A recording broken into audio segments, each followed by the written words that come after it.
Alright. Should I go with the vintage 64, 74? Let's see how the vintage 74 sounds.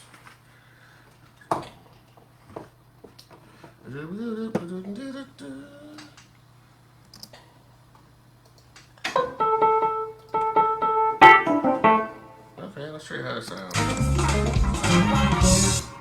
Let me listen here with that.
Nas, I get at a C minus.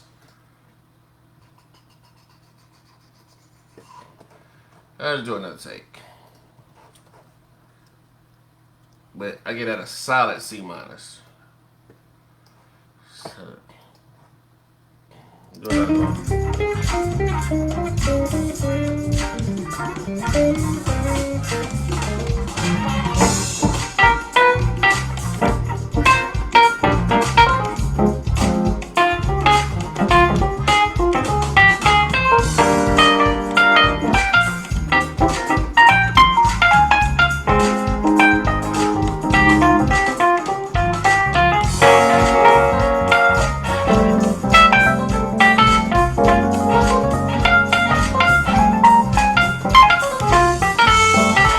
I went to.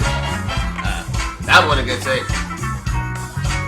That was a terrible take. Working on two in our road, Demetrius Neighbors, y'all, my inspiration. Just to let y'all know. Uh, this song I wrote, well, actually, it's one of the first songs I wrote and recorded. So I kind of re-recorded some things and just working on my solo. Working on my solos. Oh shoot! I think my case is. I think my stand is falling apart. I'm gonna put my stand back together. Yeah, send it all over. Yeah, I might just have you do it, so I ain't gotta do this thing. So let's see here. So I'm gonna do another take, and I'm gonna send it over to you.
But whew, that was fun.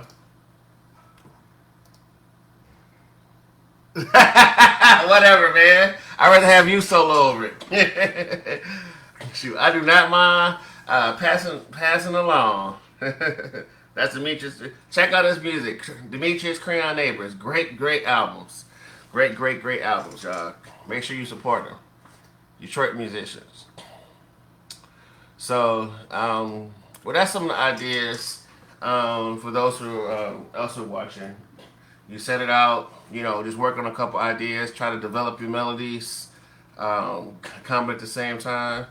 Basically, it's really two chords: E flat major 7, well, actually E flat major 9 to D flat major 9. So one thing you want to do is, usually what I like to do is outline the chords. So no matter what you're playing, you should be able to hear you should be able to hear the chord of what you're playing. You know. Now, of course, if you want to go out, you could always, it makes you come back.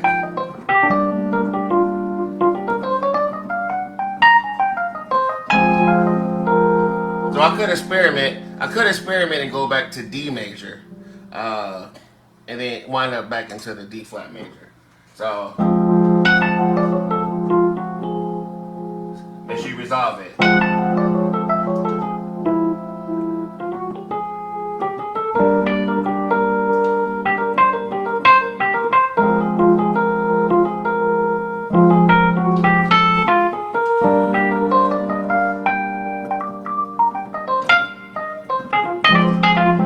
And then the bridge goes to G flat.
So that's that. So, yeah, I guess I will take another solo. But I'm going to strip this down for everyone here. Just so the other orchestration doesn't necessarily get in your way as you hear it. So what I'm going to do is just rock with the drums and bass. Rock with the drums and bass. Give me some time to do the solo there. Just to free it up so you can hear it raw.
I asked our favorite person. We'll see if he does it. You already know who my favorite is, but I don't think he has an interface to do that. So let's just listen back to that, see if that actually worked. So I'll put back everybody.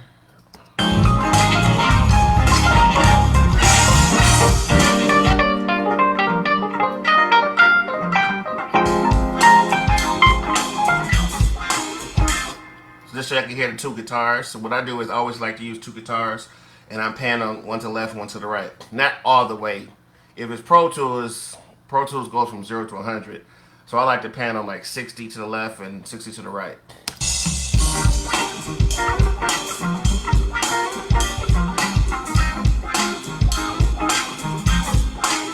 So I got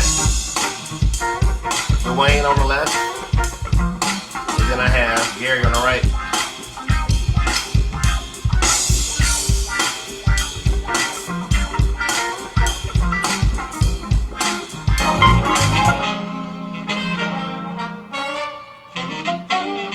Horn section, big band horn section. Let's start this from again then.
So Randy's good tone becomes a lot louder right there on the bridge. Actually, I can see it in the WAV file. So what I'm gonna do, y'all, just so I don't have to necessarily automate, I'm gonna just bring down the gain on his. I'm gonna bring down the gain on his guitar, so it won't stick out so much once it goes to that. So I don't have to automate just yet. So I can keep the same consistency of the other ones.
producers, or those who aim to be producers, because most producers already know this, the cool thing about the guitar is that it's in string instruments in general, they're non-abrasive instruments. So when they solo, they're not in your face, unlike the piano. Um, the piano is a very soloistic instrument, and that's why a lot of keyboardists, when they solo, they like to use um, keyboard patches like the Rhodes or Rhodes S patches because they blend better and they're a lot smoother. Even Herbie Hancock has been documented saying how much better the Rhodes blends better than the piano. So the cool thing when you have guitars, when they solo, they're very very smooth. Of course, unless you put it on a rock setting or anything like this, they really stick out in your face. But in general, especially a semi-hollow body guitar or acoustic guitar, it's very non-abrasive. So that's what gives it that nice little warm element when you use them. So and also in that's also why in jazz, particularly R&B and smooth jazz, why we use a lot of warmer patches. Of course, the Fender is the real deal. Of course, these have Fender S patches, but they're not really the real deal. They close, but it's not quite the real deal. So usually, what I like to use is the Vintage 74, which is of course modeled after the Rhodes. The Sweetness patch is really nice, early fusion, and another cool one is the Vintage Case. So what happens? What happens when you solo over that? It's just a very smooth song, but it can still punch. So if I were to isolate where the keyboard solo comes in, and I'll bring in the bass too. Just notice the difference if I solo with the piano, solo with the keyboard patch.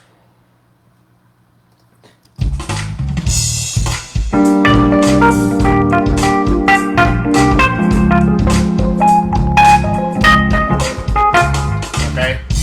Now I'm gonna take that same thing and then play with a piano patch.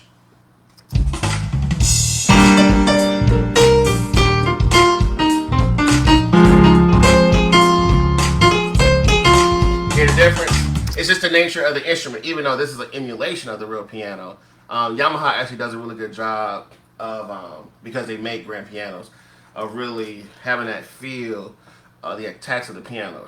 So even if I add the guitars, I'll add the guitars. Just notice how it just is very punchy, which is okay. That's what you want. There's nothing wrong with that.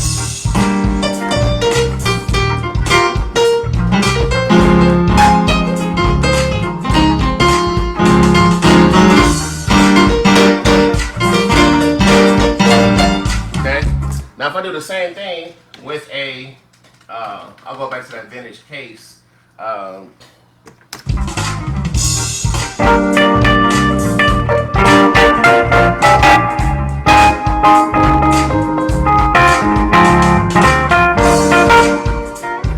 Notice how it's not as abrasive in your face. It still maintains a level of smoothness when it's there. So, and it's like I said, it's nothing wrong with that because anybody who's really a great keyboardist is a great pianist, more than likely. Like we learned on piano. That's where we learn our technique because of the weights on the piano builds up your strength and everything like that. So we all love a piano, but when it's time to doing like productions, especially with bands, keyboard sounds give a different warmth to everything.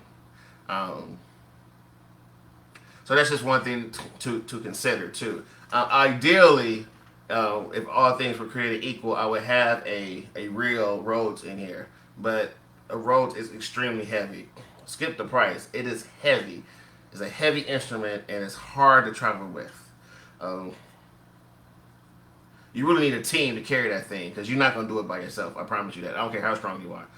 You could be Ray Lewis, Ed Reed, all them. No, you're just not going to carry that thing.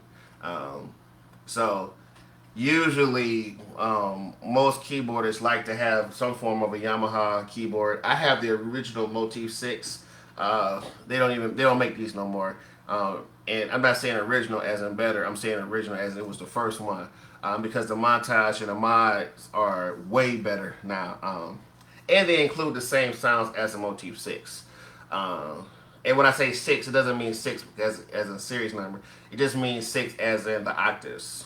The 6 one is a 61 key. The 7 was a 74 key. And then the 8 obviously is a full size, which comes fully weighted. So you can get all those. You don't have to have the original motif. You can get an ES or you can get the montage and you'll be just fine. And the montage and the mod actually has more synthesis capabilities, so you can control have a lot more parameters on there too. And if I remember correct, I think the montage has 8 mod. Was not saying levers. These things over here, whatever they call it, they have 8 on them, so you can just get more control over the sounds. So, but it's a $3,500 keyboard too. Since I'm not really into synthesis, I like to stick with. I just use the motif one because of the price, because this is actually a family's keyboard that just lets me keep it. So, but what I do is, the 6 is not weighted. So what I do, I trigger it from a weighted controller because it feels more like a piano. A lot of keyboardists prefer to have that too, because that's just how we learn. We all learn on weighted keys. Unless you're on organ, because the organ isn't weighted. And most people think just because you can play piano, you can play organ. It's a totally different instrument. Because you don't have the volume control of the keys on organ. Like, I can do this on keyboard. You can't do that on organ. Well, at least not with your hands. You got to do it with your feet. So that's a whole other conversation. So that's kind of like my production tests for this. For now, hope you enjoyed it. If you have any questions, like I said, check out other Detroit keyboardists. Like I said, Roger Jones, Demetrius Neighbors, Roland Hamilton, Charles Wilson, even Derek Benford, Maurice O'Neill. Those are just killing guys. Philip Hale. Just wonderful, wonderful, wonderful musicians that you can hear throughout the city. Just great, great, great, phenomenal guys, and a wealth of knowledge too. And they're all better keyboardists than myself. So if you just want to learn, just check them out. Guys who inspired, and actually all of them have inspired me. In particular, like I said, Demetrius and Roland in particular, Chuck and Roger. Old school, of course, Art Tatum, Oscar Peterson are my biggest influences. But also got to include David Foster and Greg Fillinganes in that too. David Foster, not so much for his soloing, but just for his layering. Greg Fillinganes, of course, his solos, especially on the Michael Jackson albums that he had, and just his playing with Stevie Wonder was just phenomenal. Now think about it. Stevie Wonder was a keyboardist, but he hired Greg Fillinganes. So that tells you how bad he is. Of course, you got to add in Bud Powell, Herbie, Earl Gardner, Duke Pearson, guys that I just love listen to. That just change. Every time I hear them, I learn something about what they do. So, last but not least, just once again, practice your skills. Practice your skills. Practice your skills. If you're right-handed, make sure you practice your left hand. If you're left-handed, make sure you practice your right hand. Although if you're left-handed, you're kind of forced to practice your right hand. Most people who are right-handed, like myself, we're not really forced to, but you need to. So if you can do this in your right hand, make sure you can do it in your left hand. Okay. Scales, minor key, make sure you get all your fingerings right. I'm using the same fingerings that I learned in high school, right, even to this day. And I've been out of high school for, 25 years now. So, hope that helped. Love y'all. Talk to you later.